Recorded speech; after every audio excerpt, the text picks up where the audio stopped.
Selamat siang Ibu, perkenalkan nama lengkap saya Katarina Murti, kelas 2019C NPM 191051119. Pada kesempatan ini Ibu saya akan menjelaskan alur untuk menyusun prosem.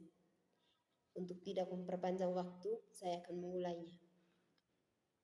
Prosem adalah bentuk penjabaran dari peserta yang memuat gambaran pembelajaran dan pencapaian yang ingin dicapai dalam satu semester. Dengan adanya prosem ini, dapat memudahkan kita untuk menuntaskan mata pelajaran yang kita ampuh. Komponen-komponen prosem ini itu dapat mencakup yang pertama, identitas. Identitas ini terdiri dari satuan pendidikan, mata pelajaran, kelas, semester, dan tahun pelajaran.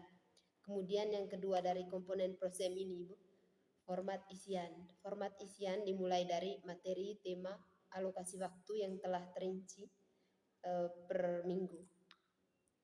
Kemudian fungsi dari prosem itu untuk mempermudahkan mengadakan pembelajaran. Yang kedua, mengarahkan kepada tujuan pembelajaran. Yang ketiga, menjadi pola dasar untuk mengatur tugas dan wewenang semua pihak yang ikut. Yang keempat, menjadi pedoman guru dalam mengajar, menjadi tolak ukur efektivitas pada proses pembelajaran. Yang keenam, menjadi bahan untuk menyusun data agar terbentuk keseimbangan kerja. Kemudian di sini langkah-langkah untuk menyusun prosem ini.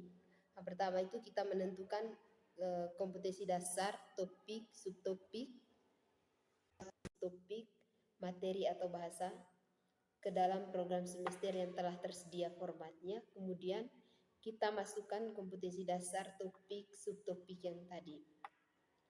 Yang kedua, kita masukkan jam yang tersedia di kolom minggu dan banyaknya tatap muka setiap minggu per mata pelajaran. Yang ketiga itu kita menambahkan keterangan, misalnya kita membuat sebagai pengingat.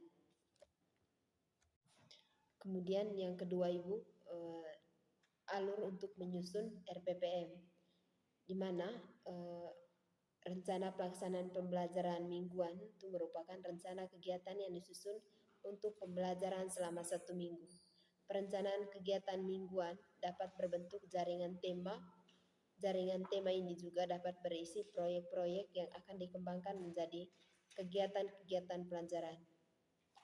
Pada akhir satu atau beberapa tema dapat dilaksanakan dengan puncak tema yang menunjukkan prestasi peserta didik.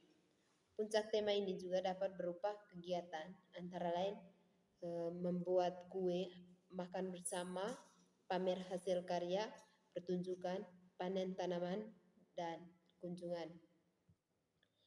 Untuk menyusun RPPH ini juga dapat memperhatikan beberapa hal. Yang pertama itu diturunkan dari program. Yang kedua berisi subtema, kompetensi dasar, materi, rencana kegiatan. Yang ketiga itu penyusunan kegiatan mingguan ini disesuaikan dengan strategi pengelolaan kelas. Di mana itu selanjutnya itu langkah untuk penyusunan RPPH. Yang pertama, tuliskan identitas program berupa semester, bulan, atau minggu. Tema, kelompok sasaran, kompetensi dasar. Yang kedua, mengembangkan rencana mingguan. Nomor urut diisi sesuai urutan, subtema diambil dari berbagai tema di program semester. Materi diturunkan dari pengetahuan yang dikenal sesuai kompetensi dasar. Rencana kegiatan diisi dengan jenis kegiatan yang akan dilakukan anak selama 1 minggu. Yang ketiga itu pengulangan materi. Materi yang akan ditetapkan pada satu subtema akan diteruskan selama subtema tersebut dibahas, tapi disampaikan melalui kegiatan bermain yang berada di setiap model pembelajaran sentra, area, kegiatan sudut. Kemudian yang ketiga itu Ibu, cara penyusunan alur untuk menyusun rencana pelaksanaan pembelajaran harian. Rencana pelaksanaan pembelajaran harian itu adalah perencanaan program harian yang akan dilaksanakan oleh pendidik atau pengasuh pada setiap hari atau sesuai dengan program lembaga.